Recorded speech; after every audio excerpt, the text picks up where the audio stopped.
কয়েক সেকেন্ডের ভিতরে বর্গের পার্থক্য মানে বর্গের পাশাপাশি দুটি সংখ্যার বর্গের পার্থক্য নির্ণয় করার জন্য আমরা সহজ টেকনিক ব্যবহার করতে পারি।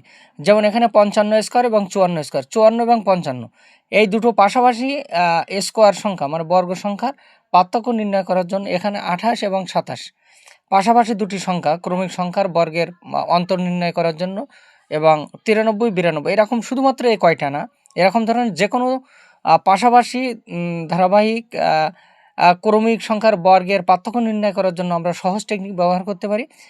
এর জন্য আমরা শুধুমাত্র এখানে 55 এবং 54 এবং 54 যোগ করলে হয় 4 আর 5 9, 5 আর 5 10, তাহলে আমাদের এই বর্গের পার্থক্য আমাদের 109, 55 এবং 54। একইভাবে আমরা এই সহজ টেকনিক ব্যবহার করে এটা বের করতে পারি। 28 এবং 27 যোগ করব, 8 আর 7 15, 15 5 হাতে 1, 2 আর 2 4 আর 1 5, তাহলে 28 স্কোয়ার এবং 27 স্কোয়ারের বর্গের পার্থক্য হবে 55।